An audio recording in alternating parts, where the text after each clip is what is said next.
Bom dia, moçada! Tudo bem com vocês? Aqui quem vos fala é o professor Eugênio Bastos, canal Geogênio, a serviço dos alunos que gostam de estudar e passar em concursos. Moçada, vamos fortalecer o canal, se inscrevam no canal, dê aquele like, compartilhe o vídeo e ajude o professor Eugênio Bastos a democratizar o ensino da geografia. Moçada, no nosso encontro de hoje, eu irei falar sobre o terremoto que ocorreu em São Paulo nessa semana que passou. Estou gravando essa aula no dia 18 de junho de 2023 e tivemos um evento sísmico no sul de São Paulo, agora no final da semana passada, mais precisamente na sexta-feira, quinta, sexta-feira, enfim. E, consequentemente, isso gerou, vamos dizer, um debate, uma preocupação muito grande em parte da sociedade brasileira, como se um fenômeno como esse fosse raro no Brasil. Claro que não é. No Brasil são registrados abalos sísmicos de fraca intensidade. Vez por outra, nós temos um abalo de média intensidade, mas que fique bem claro na cabeça de vocês que abalos sísmicos são frequentes no território brasileiro. O que não é frequente é um forte abalo sísmico. E é em cima disso que nós vamos analisar a questão sísmica do Brasil e, havendo qualquer dúvida, deixe a sua pergunta na parte dos comentários que eu terei o máximo prazer de respondê-la. Então vamos lá ao nosso encontro. Aqui nós temos esse mapinha, repare a capital paulista aqui, essa bola azul, Santos aqui, e nós tivemos no sul de São Paulo, na região do Vale do Ribeira e áreas adjacentes, um abalo sísmico que atingiu 4 graus na escala Richter. Inicialmente, a imprensa divulgou que esse abalo era estimado em 4,7 na escala Richter. Posteriormente, com os dados fornecidos pelos observatórios sismológicos do Brasil, foi possível perceber que esse abalo foi de 4 graus na escala Richter, que gerou, de certa forma, alguma preocupação, assustou algumas pessoas, que inclusive saíram correndo dos estabelecimentos comerciais, das suas residências, mas é um abalo sísmico de baixíssimo potencial de destruição e que, portanto, só deixou o povo assustado. Nenhum dano material, nenhum prejuízo material foi causado por esse abalo sísmico, nenhuma pessoa ficou ferida ou foi morta em função desse tremor de terra. Então, vamos lá. Aqui eu estou colocando esse mapa do Brasil para mostrar a localização das falhas geológicas existentes em nosso país. Então, na verdade, o território brasileiro possui mais de 40 falhas geológicas identificadas. De acordo com esse mapa aqui, 47, outros mapas 48, 50, 51, dependendo do mapa, o número de falhas geológicas identificadas varia. Então, para que vocês tenham uma ideia, essas linhas vermelhas são as falhas geológicas já identificadas no território brasileiro, lembrando que é justamente nessas áreas onde nós encontramos as falhas geológicas que ocorrem os abalos sísmicos, os tremores de terra. E eu chamo a atenção de vocês para essa falha aqui, ó, essa linha vermelha aqui, e essa outra falha que passa aqui, que vocês vão observar bem, que pega uma parte de São Paulo. As duas falhas geológicas cortam o estado de São Paulo.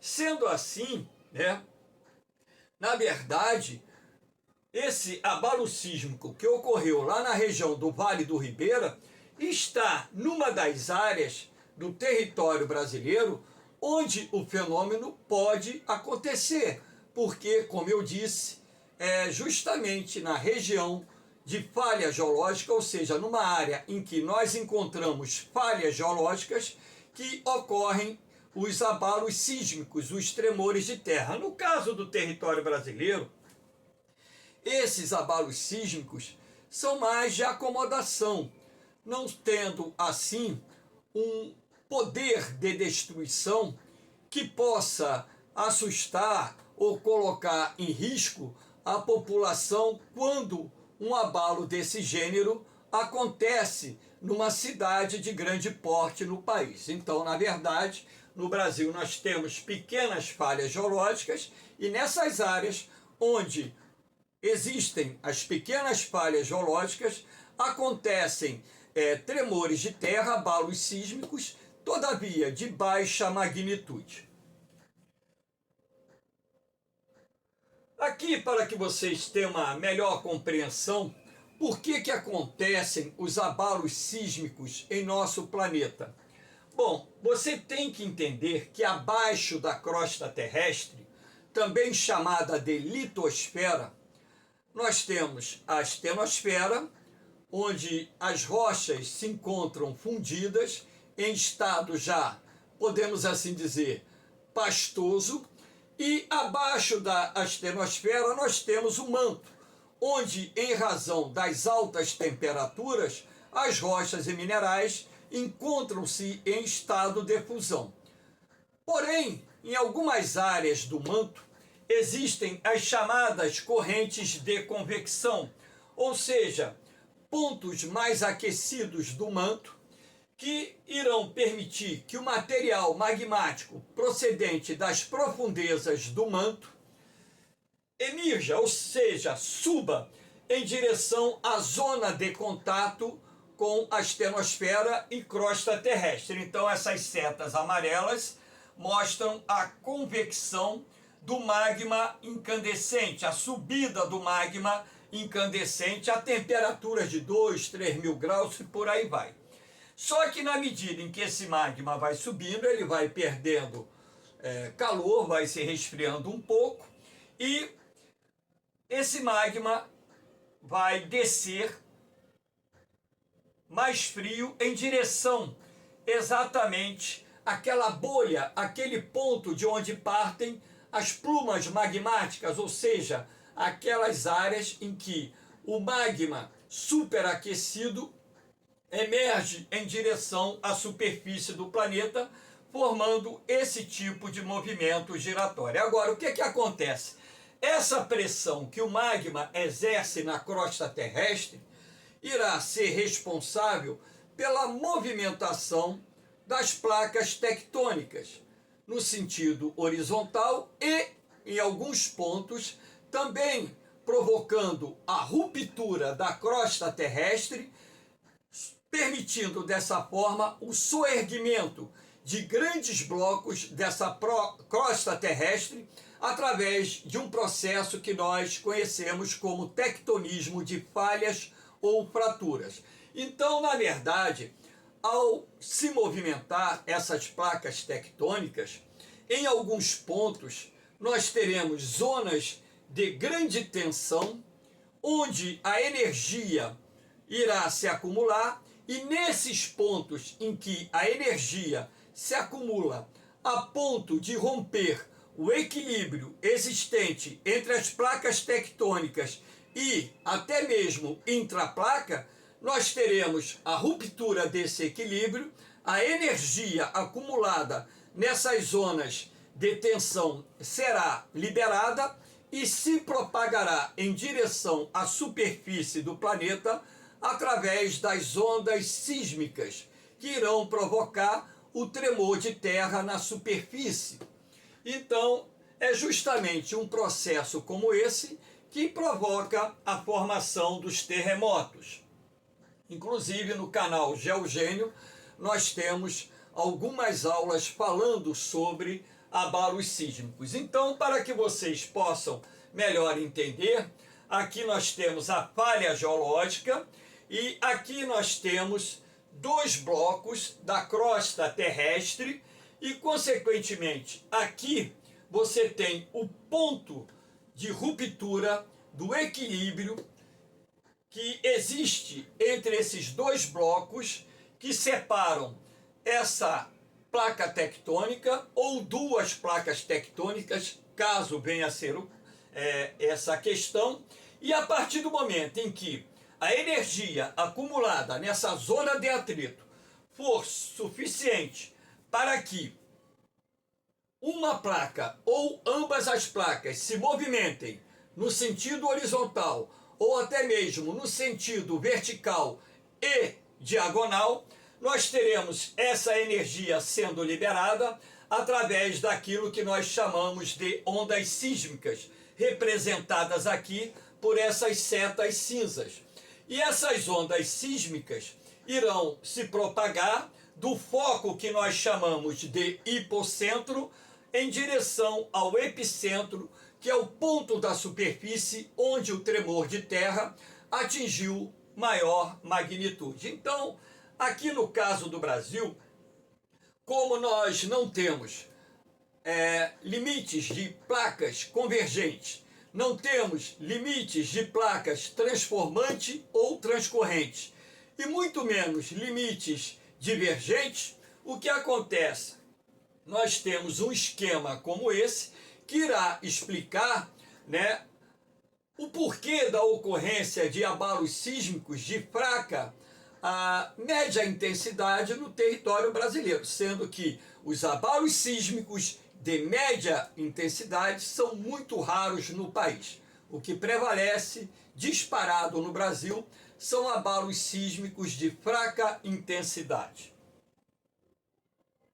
Aqui nós temos esse mapinha do Brasil, cujo objetivo é mostrar a vocês e quebrar esse tabu de que no Brasil não ocorrem terremotos. Claro que ocorre aqui nessa escala, aqui, magnitude maior do que 6, essa bola aqui, ó.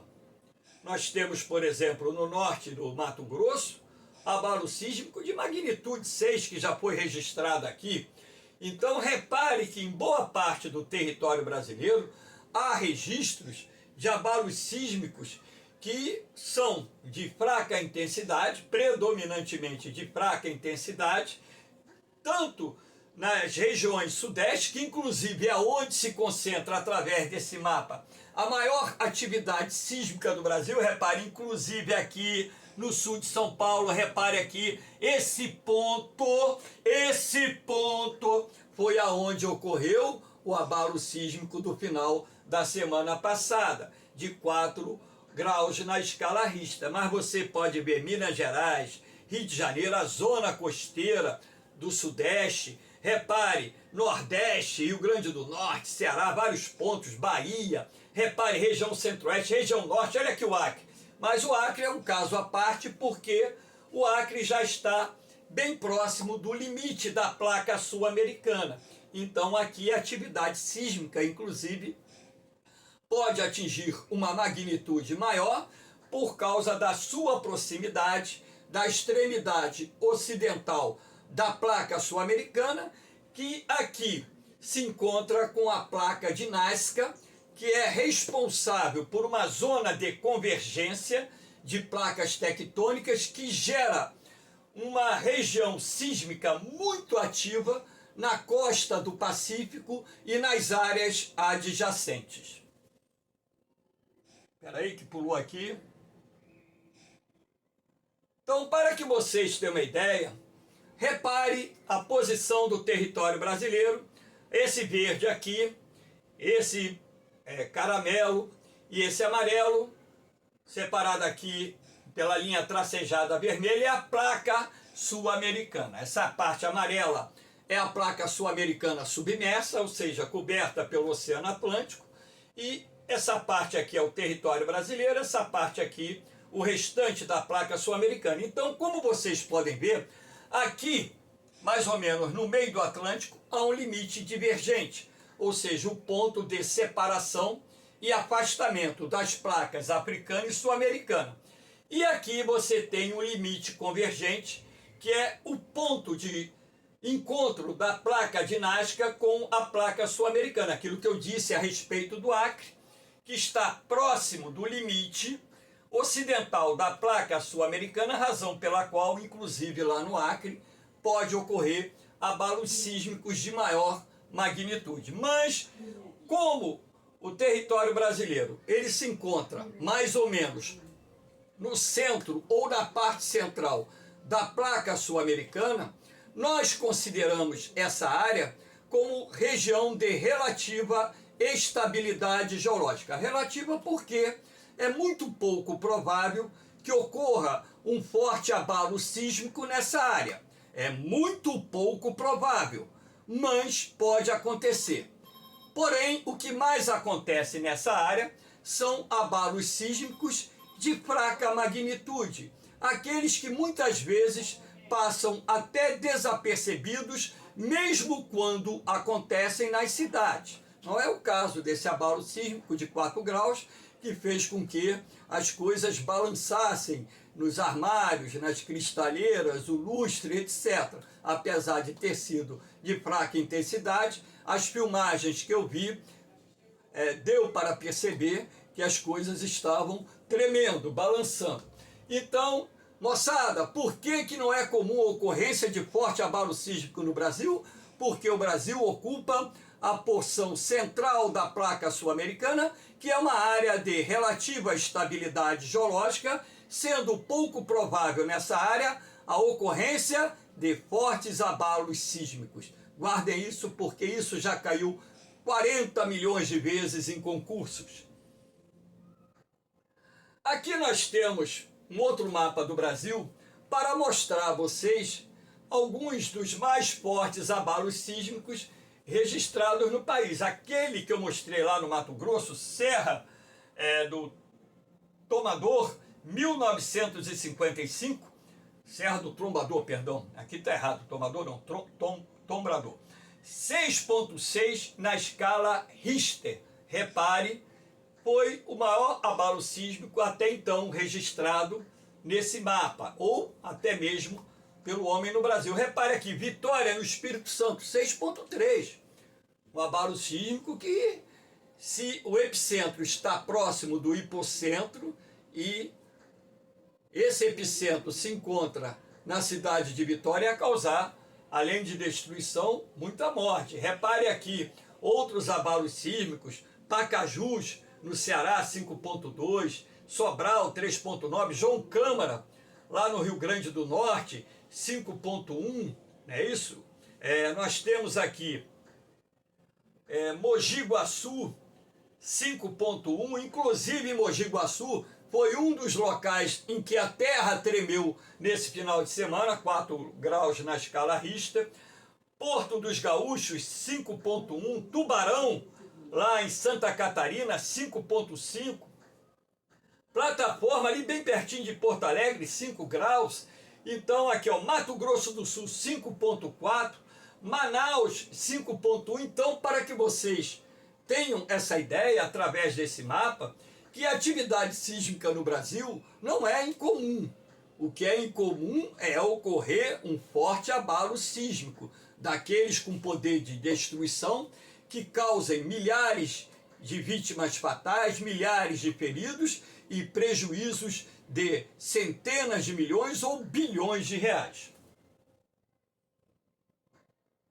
Aqui nós temos terremotos em áreas de convergência de placas. Então, nas áreas dos limites convergentes das placas tectônicas, os terremotos, eles normalmente atingem maior magnitude. Então, por exemplo, aqui nós temos um esquema mostrando a Cordilheira dos Andes, o limite ocidental da placa sul-americana e o limite oriental da placa de Nazca. Repare que a placa de Nazca, ela mergulha por debaixo da placa sul-americana naquilo que nós chamamos de zona de subducção.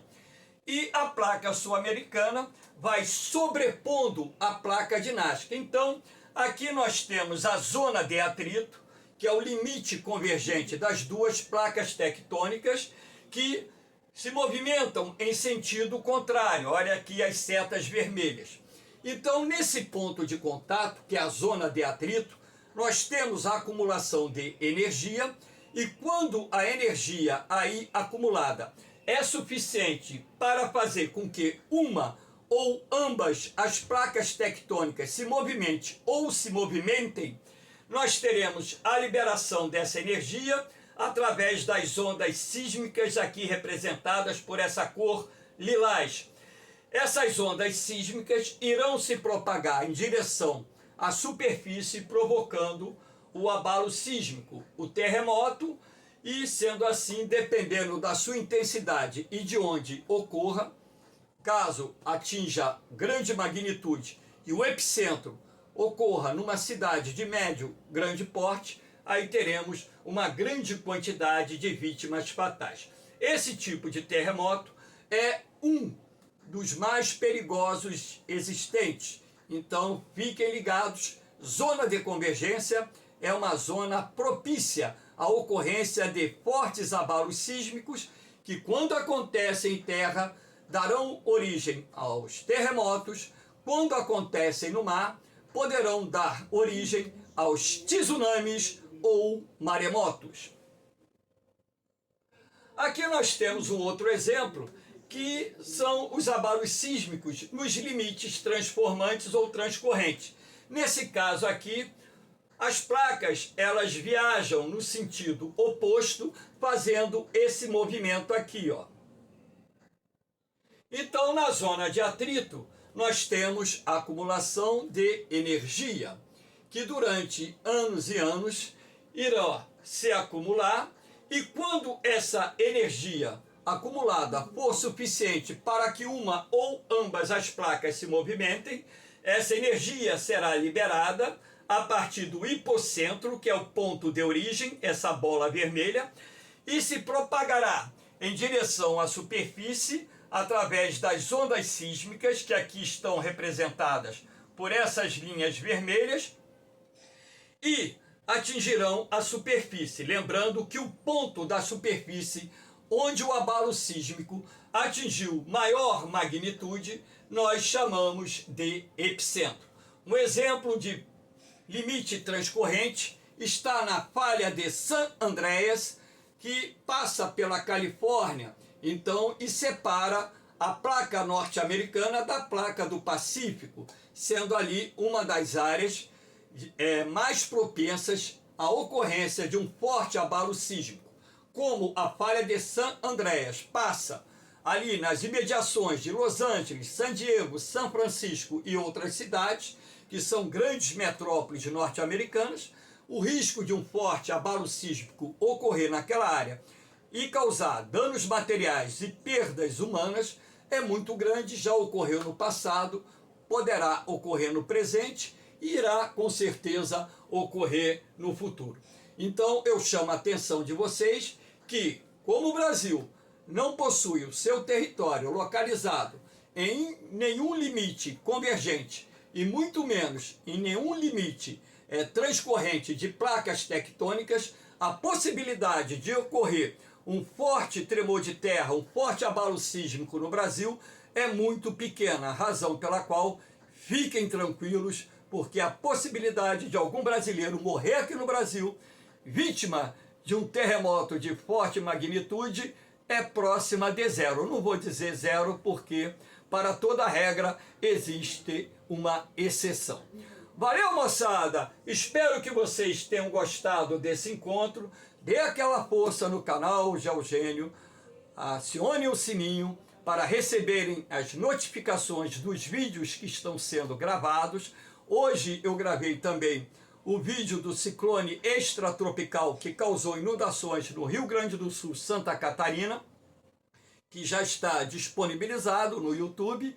E agora, na parte da tarde de domingo, estou gravando esse outro vídeo para que vocês tenham noção dessa questão do terremoto que ocorreu lá em São Paulo e que deixou muitas pessoas preocupadas. Fiquem tranquilos, porque, como eu disse, a possibilidade de qualquer um de vocês ou de nós morrermos através de um abalo sísmico é praticamente zero.